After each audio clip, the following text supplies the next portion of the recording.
आदिदेव नमस्तुभ्यं प्रसीद मम भास्कर दिवाकर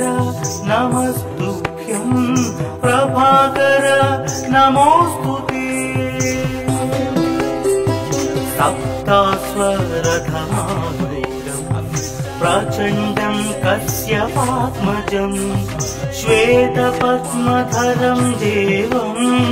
तं सूर्यं प्रणमाम्यहम् लोहितं रथमारूढं सर्वलोकपितामहं महापापहरं देवं तं सूर्यं प्रणमाम्यहम् त्रैगुण्यं च महासूरं ब्रह्म विष्णु महेश्वरं महापापहरं देवं तं सूर्यं प्रणमाम्यहम् रुहितं तेजसां पुञ्जं वायुमाकाशमेव च प्रभुं च सर्वलोकानां तं सूर्यं प्रणमाम्यहम् अञ्जूकपुष्पसङ्कासं हारकुण्डलभूषितम् एकचक्रधरं देवं तं सूर्यं प्रणमाम्यहम् विश्वेशं विश्वकर्तारं महातेजः प्रदीपनं महापापहरं देवं तं सूर्यं प्रणमाम्यहम् तं सूर्यं जगतां नाथं ज्ञानविज्ञानमोक्षदं महापापहरं देवं तं सूर्यं प्रणमाम्यहम् सूर्याष्टकं पठे नित्यं ग्रहपीडा प्रणाशनम् अपुत्रो लभते पुत्रं दरिद्रो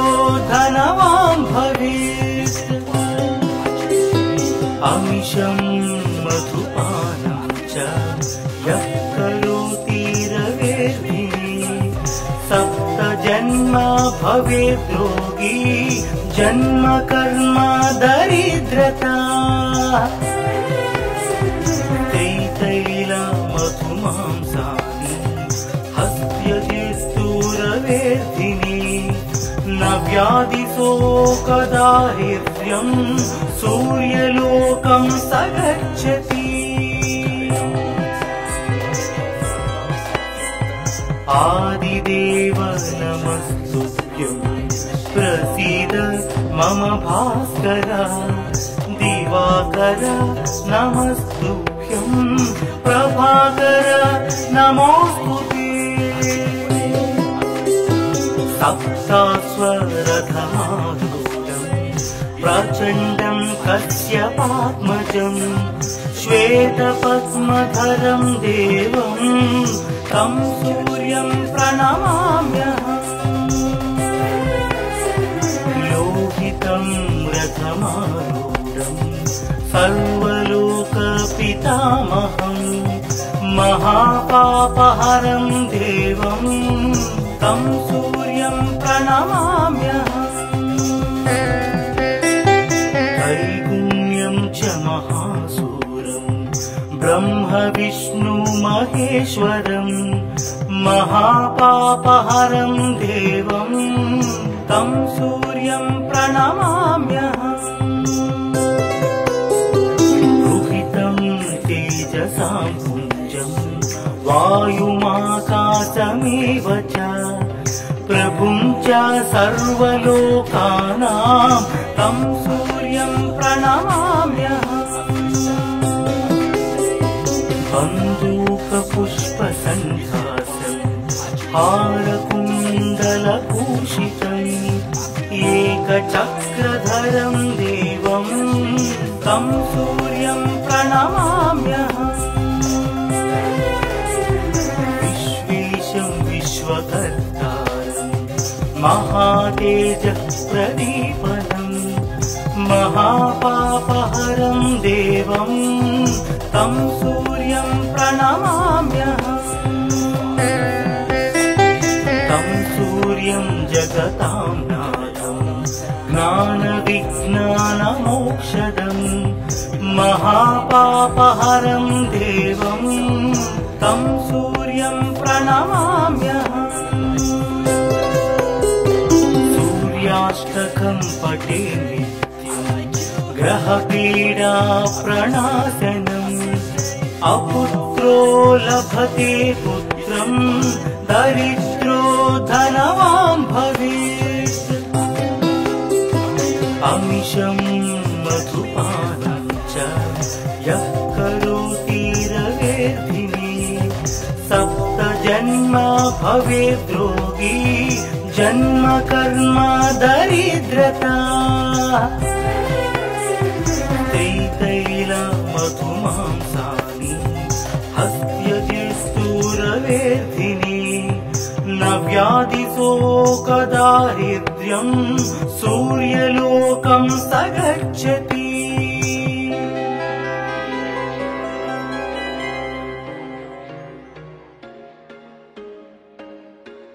There was once a day that I would pray for you. I'd go and misbehave just so you know. आदिदेव नमस्तुभ्यं प्रसीद मम भास्कर दिवाकर नमस्तुभ्यं प्रभाकर नमोस्तुते सप्तास्वरथमारूढं प्रचण्डं कश्यपात्मजं श्वेतपद्मधरं देवं तं सूर्यं प्रणमाम्यहम् लोहितं रथमारूढं सर्वलोकपितामहं महापापहरं देवं तं सूर्यं प्रणमाम्यहम् त्रैगुण्यं च महासूर्यं ब्रह्म विष्णु महेश्वरं महापापहरं देवं तं सूर्यं प्रणमाम्यहम् रुहितं तेजसां पुञ्जं वायुमाकाशमेव च प्रभुं च सर्वलोकानां तं सूर्यं प्रणमाम्यहम् बन्दूकपुष्पसङ्काशं हारकुण्डलभूषितम् एकचक्रधरं देवं तं सूर्यं प्रणमाम्यहम् विश्वेशं विश्वकर्तारं महातेजः प्रदीपनम् महापापहरं देवं तं सूर्यं प्रणमाम्यहम् तं सूर्यं जगतां नाथं ज्ञानविज्ञानमोक्षदम् महापापहरं देवं तं सूर्यं प्रणमाम्यहम् सूर्याष्टकं पठे ग्रहपीडा प्रणाशनम् अपुत्रो लभते पुत्रं दरिद्रो धनवान् भवेत् अमिषं मधुपानं च यः करोति रवेर्धिने सप्त जन्म भवेत् रोगी जन्म कर्म दरिद्रता मधुमांसानि हस्त्यजिस्तूरवेर्धिनि न व्याधिशोकदारिद्र्यं सूर्यलोकं स गच्छति आदिदेव नमस्तुभ्यं प्रसीद मम भास्कर दिवाकर नमस्तुभ्यं नमस्तुभ्यं प्रभाकर नमोस्तुते सप्तास्वरथमारूढं प्रचण्डं कश्यपात्मजं श्वेतपद्मधरं देवं तं सूर्यं प्रणमाम्यहम् लोहितं रथमारूढं सर्वलोकपितामहं महापापहरं देवं तं सूर्यं प्रणमाम्यहम् त्रैगुण्यं च महासूरं ब्रह्म विष्णु महेश्वरं महापापहरं देवं तं सूर्यं प्रणमाम्यहम् रुहितं तेजसां पुञ्जं वायुमाकाशमेव च प्रभुं च सर्वलोकानां तं सूर्यं प्रणमाम्यहम् बन्दूकपुष्पसङ्कासं हारकुण्डलभूषितम् एकचक्रधरं देवं तं सूर्यं प्रणमाम्यहम् विश्वेशं विश्वकर्तारं महातेजः प्रदीपनं महापापहरं देवं तं सूर्यं प्रणमाम्यहम् तं सूर्यं जगतां नाथं ज्ञानविज्ञानमोक्षदं महापापहरं देवं तं सूर्यं प्रणमाम्यहम्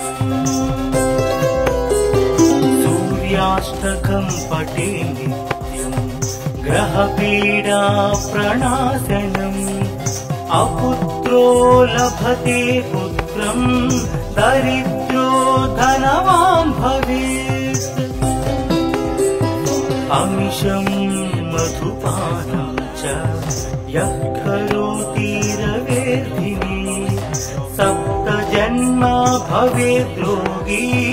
जन्म कर्म दरिद्रता मधुमांसानि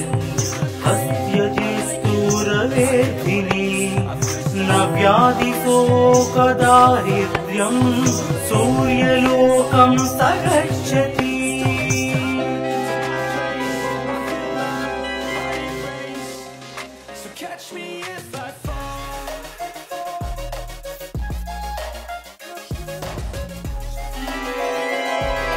आदिदेव नमस्तुभ्यं प्रसीद मम भास्कर दिवाकर नमस्तुभ्यं प्रभाकर नमोस्तुते सप्तास्वरथमारूढं प्रचण्डं कश्यपात्मजं श्वेतपद्मधरं देवं तं सूर्यं प्रणमाम्यहम् लोहितं रथमारूढं सर्वलोकपितामहं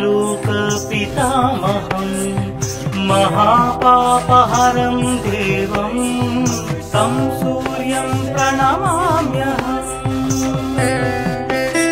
त्रैगुण्यं च महासूरं ब्रह्म विष्णु महेश्वरं महापापहरं देवं तं सूर्यं प्रणमाम्यहम् रुहितं तेजसां पुञ्जं वायुमाकाशमेव च प्रभुं च सर्वलोकानां तं सूर्यं प्रणमाम्यहम् बन्दूकपुष्पसङ्कासं हारकुण्डलभूषितम् एकचक्रधरं देवं तं सूर्यं प्रणमाम्यहम् विश्वेशं विश्वकर्तारं महातेजप्रदीपनम् महापापहरं देवं तं सूर्यं प्रणमाम्यहम् तं सूर्यं जगतां नाथं ज्ञानविज्ञानमोक्षदम् महापापहरं देवं तं सूर्यं प्रणमाम्यहम् सूर्याष्टकं पठे नित्यं ग्रहपीडा प्रणाशनम् अपुत्रो लभते पुत्रं दरिद्रो धनवान् भवेत् अमिषं मधुपानं च यः करोति रवेर्धिने सप्त जन्म भवेत् योगी जन्म कर्म दरिद्रता तैतैला मधुमांसानि हस्त्यजेस्तुरवेर्धिने न व्याधिशोकदारिद्र्यं सूर्यलोकं स गच्छति आदिदेव नमस्तुभ्यं प्रसीद मम भास्कर दिवाकर नमस्तुभ्यं प्रभाकर नमोऽस्तुते सप्तास्वरथमारूढं प्रचण्डं कश्यपात्मजं श्वेतपद्मधरं देवं तं सूर्यं प्रणमाम्यहम् लोहितं रथमारूढं सर्वलोकपितामहं महापापहरं देवं तं सूर्यं प्रणमाम्यहम् त्रैगुण्यं च महासूरं ब्रह्म विष्णु महेश्वरं महापापहरं देवं तं सूर्यं प्रणमाम्यहम् रुहितं तेजसां पुञ्जं वायुमाकाशमेव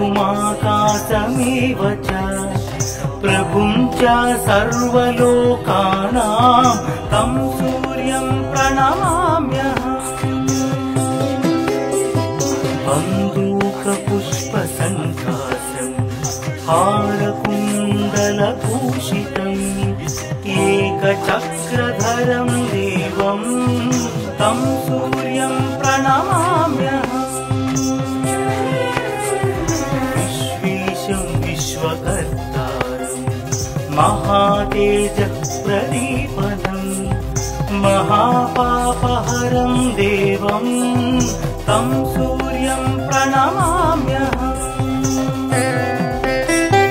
तं सूर्यं जगतां नाथं ज्ञानविज्ञानमोक्षदम् महापापहरं देवं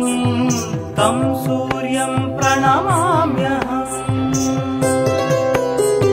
सूर्याष्टकं पठे नित्यं ग्रहपीडा प्रणाशनम् अपुत्रो लभते पुत्रं दरिद्रो धनवान् भवेत् अमिषं मधुपानं च यः करोति रवेर्धिने सप्त जन्म भवेत् योगी जन्म कर्म दरिद्रता तैतैला मधुमांसानि हस्त्यजेस्तुरवेर्धिने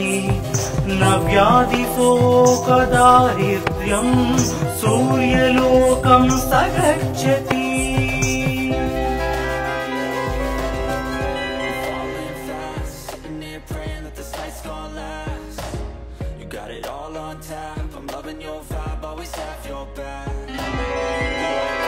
आदिदेव नमस्तुभ्यं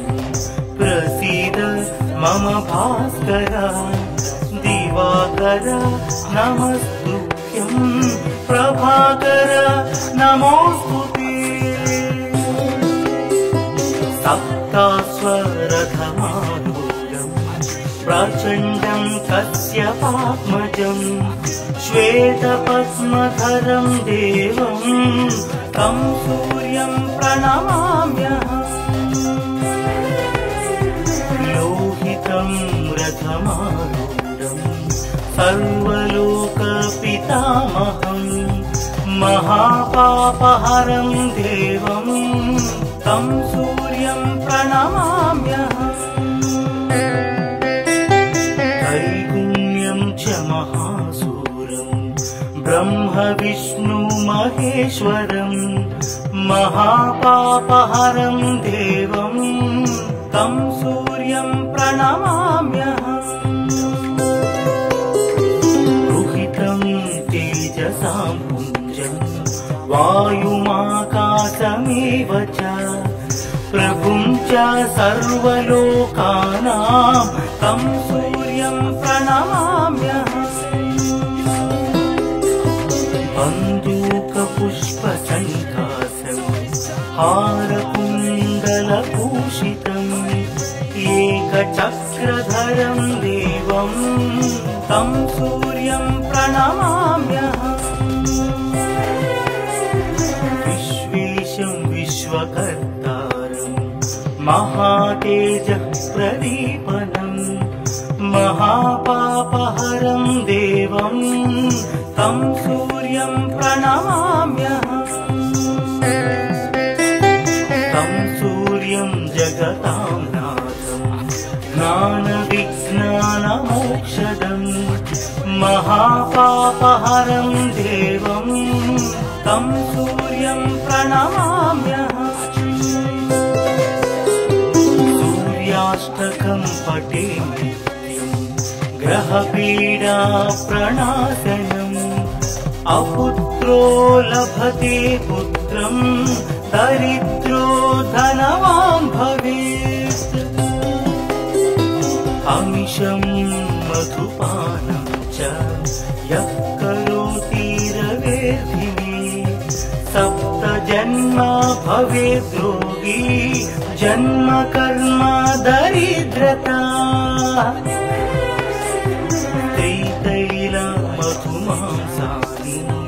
हस्त्यजित्तुरवेर्धिनि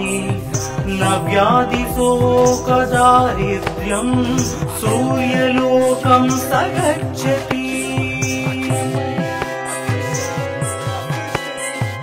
आदिदेव नमस्तुभ्यं प्रसीद मम भास्कर दिवाकर नमस्तुभ्यं प्रभाकर नमोस्तुते सप्तास्वरथमारूढं प्रचण्डं कश्यपात्मजं श्वेतपद्मधरं देवं तं सूर्यं प्रणमाम्यहम् लोहितं रथमारूढं सर्वलोकपितामहं महापापहरं देवं तं सूर्यं प्रणमाम्यहम् त्रैगुण्यं च महासूरं ब्रह्म विष्णु महेश्वरं महापापहरं देवं तं सूर्यं प्रणमाम्यहम् रुहितं तेजसां पुञ्जं वायुमाकाशमेव च प्रभुं च सर्वलोकानां तं सूर्यं प्रणमाम्यहम् बन्दूकपुष्पसङ्कासं हारकुण्डलभूषितम् एकचक्रधरं देवं तं सूर्यं प्रणमाम्यहम् विश्वेशं विश्वकर्तारं महातेजः प्रदीपनं महापापहरं देवं तं सूर्यं प्रणमाम्यहम् सूर्यं जगतां नाथं ज्ञानविज्ञानमोक्षदं महापापहरं देवं तं सूर्यं प्रणमाम्यहम्। सूर्याष्टकं पठे नित्यं ग्रहपीडा प्रणाशनम् अपुत्रो लभते पुत्रं दरिद्रो धनवान् भवेत्। अमिषं मधुपानं च यः करोति रवेर्धिनी सप्त जन्म भवेद्रोगी जन्म कर्म दरिद्रता। त्रितैल मधुमांसानि हस्त्यजित्तुरवेर्धिनी न व्याधिशोकदारिद्र्यं सूर्यलोकं स गच्छति।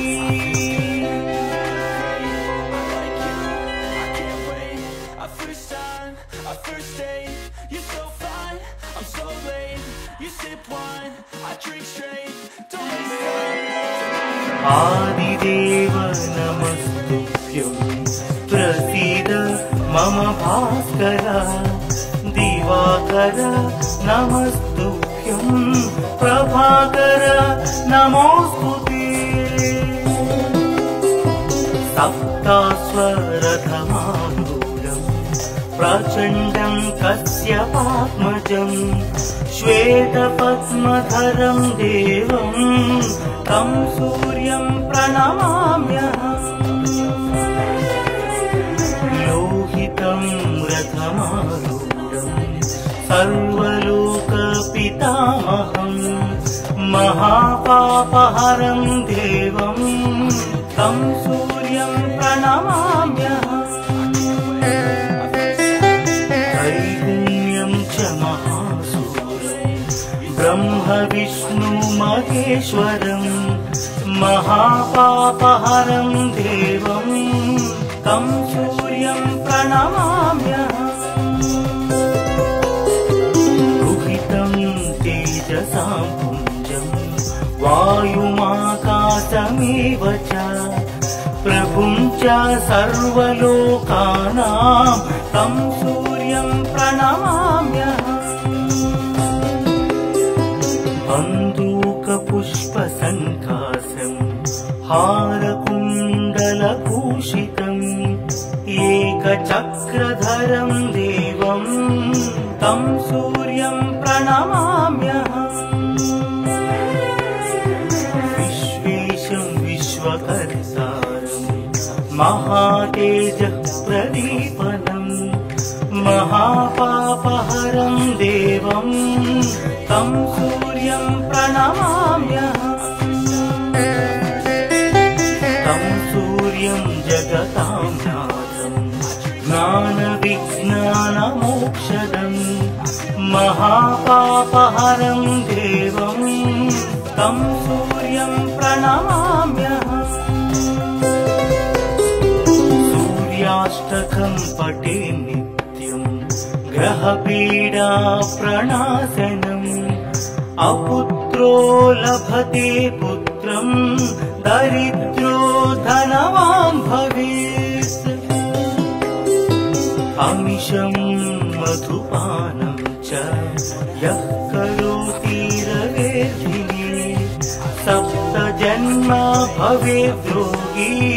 जन्म कर्म दरिद्रता। त्रितैल मधुमांसानि हस्त्यजित्तुरवेर्धिनी न व्याधिशोकदारिद्र्यं सूर्यलोकं स गच्छति। आदिदेव नमस्तुभ्यं प्रसीद मम भास्कर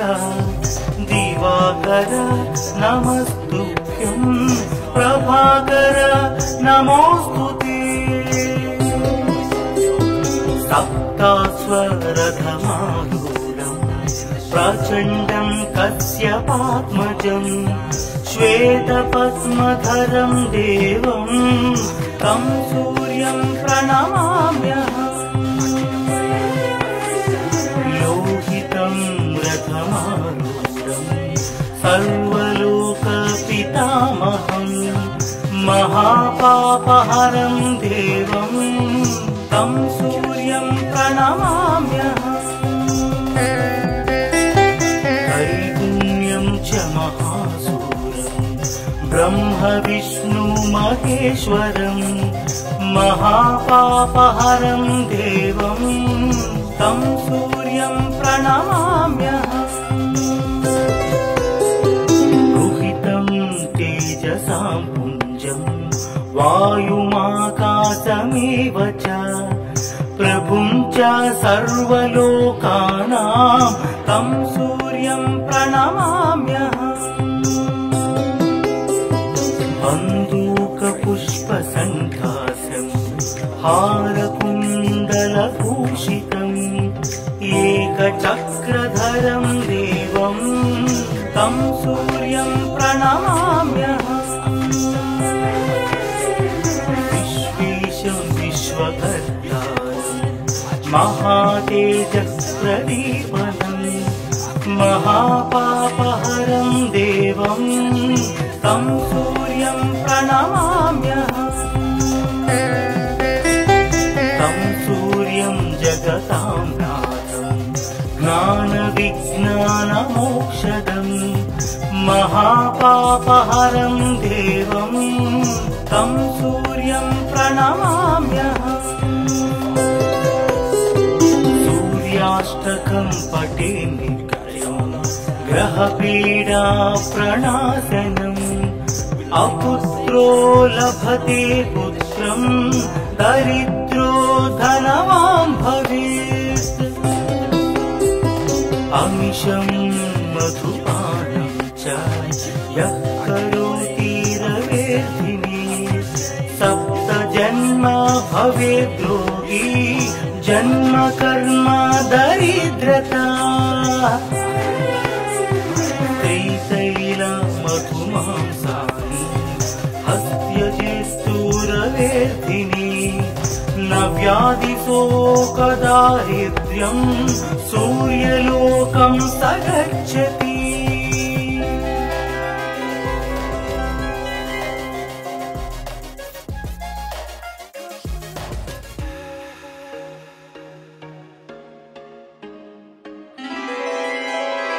आदिदेव नमस्तुभ्यं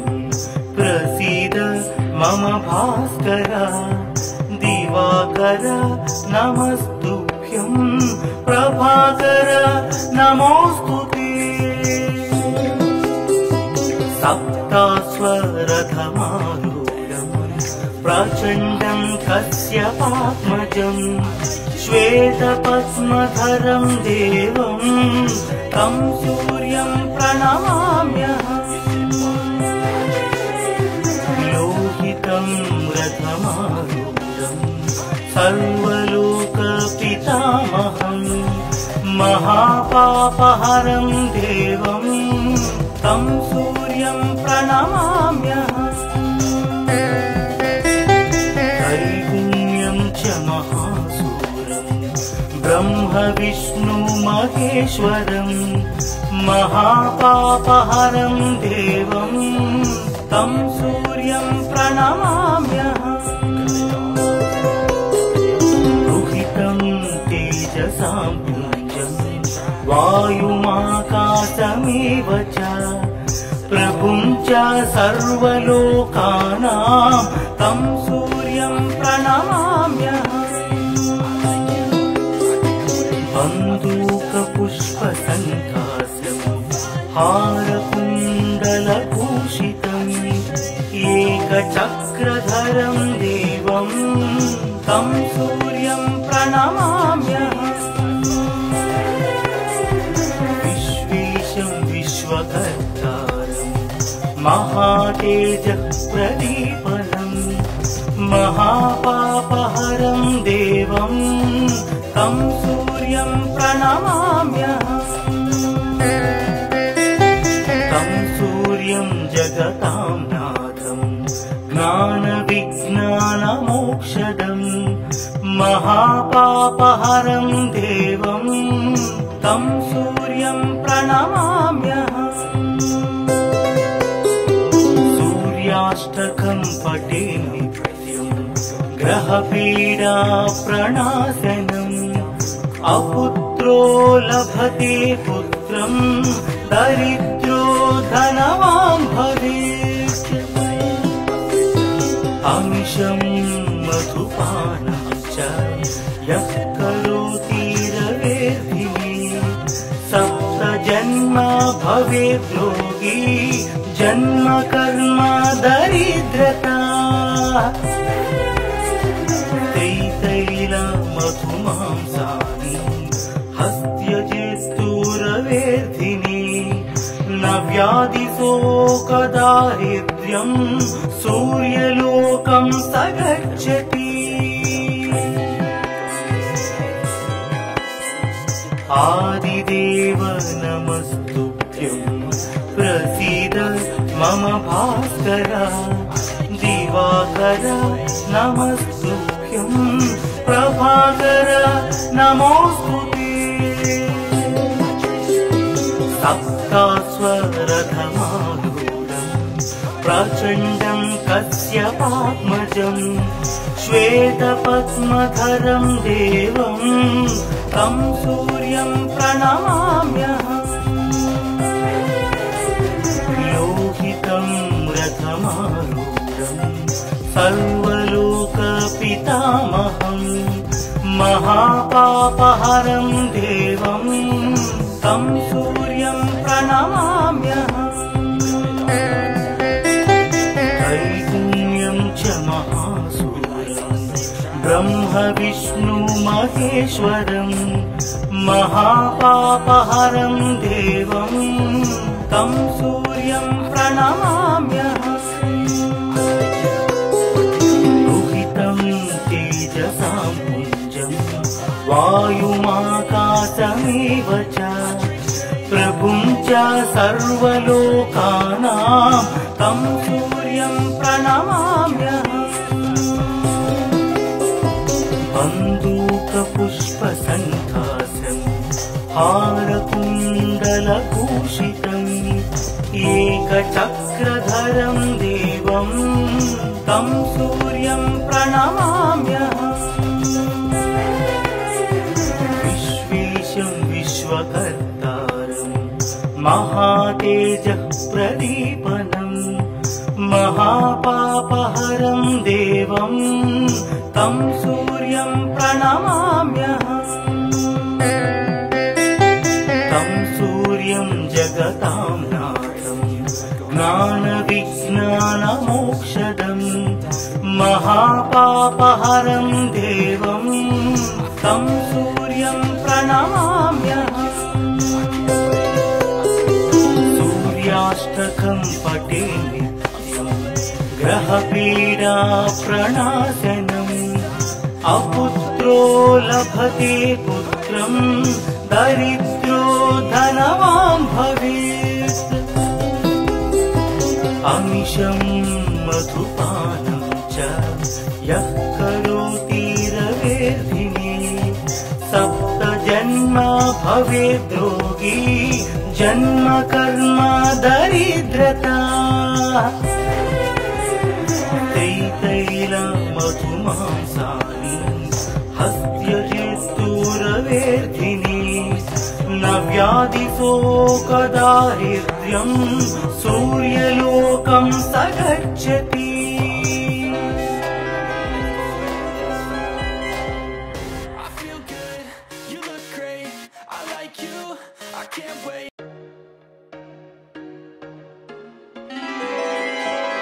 आदिदेव नमस्तुभ्यं प्रसीद मम भास्कर दिवाकर नमस्तुभ्यं प्रभाकर नमोस्तुते सप्तास्वरथमारूढं प्रचण्डं कश्यपात्मजं श्वेतपद्मधरं देवं तं सूर्यं प्रणमाम्यहम्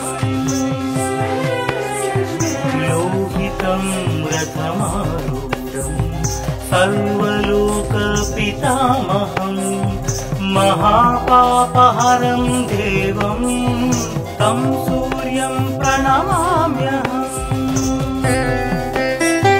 त्रैगुण्यं च महासूरं ब्रह्म विष्णु महेश्वरं महापापहरं देवं तं सूर्यं प्रणमाम्यहम् रुहितं तेजसां पुञ्जं वायुमाकाशमेव च प्रभुं च सर्वलोकानां तं सूर्यं प्रणमाम्यहम् बन्धूकपुष्पसङ्काशं हारकुण्डलभूषितम् एकचक्रधरं देवं तं सूर्यं प्रणमाम्यहम् विश्वेशं विश्वकर्तारं महातेजः प्रदीपनं महापापहरं देवं तं सूर्यं प्रणमाम्यहम् तं सूर्यं जगतां नाथं ज्ञानविज्ञानमोक्षदं महापापहरं देवं तं सूर्यं प्रणमाम्यहम् सूर्याष्टकं पठे नित्यं ग्रहपीडा प्रणाशनम् अपुत्रो लभते पुत्रं दरिद्रो धनवान् भवेत् अमिषं मधुपानं च यः करोति रवेर्भिः सप्त जन्म भवेत् रोगी जन्म कर्म दरिद्रता त्रितैलमधुमांसानि हस्त्यजिस्तूरवेर्धिनि न व्याधिशोकदारिद्र्यं सूर्यलोकं स गच्छति आदिदेव नमस्तुभ्यं प्रसीद मम भास्कर दिवाकर नमस्तुभ्यं प्रभाकर नमोस्तुते सप्तास्वरथमारूढं प्रचण्डं कश्यपात्मजं श्वेतपद्मधरं देवं तं सूर्यं प्रणमाम्यहम् लोहितं रथमारूढं सर्वलोकपितामहं महापापहरं देवं तं सूर्यं प्रणमाम्यहम् त्रैगुण्यं च महासूरं ब्रह्म विष्णु महेश्वरं महापापहरं देवं तं सूर्यं प्रणमाम्यहम् रुहितं तेजसां पुञ्जं वायुमाकाशमेव च प्रभुं च सर्वलोकानां तं सूर्यं प्रणमाम्यहम् बन्धूकपुष्पसङ्काशं हारकुण्डलभूषितम् एकचक्रधरं देवं तं सूर्यं प्रणमाम्यहम् विश्वेशं विश्वकर्तारं महातेजः प्रदीपनं महापापहरं देवं तं सूर्यं प्रणमाम्यहम् तं सूर्यं जगतां नाथं ज्ञानविज्ञानमोक्षदं महापापहरं देवं तं सूर्यं प्रणमाम्यहम् सूर्याष्टकं पठे नित्यं ग्रहपीडा प्रणाशनम् अपुत्रो लभते पुत्रं दरिद्रो धनवान् भवेत्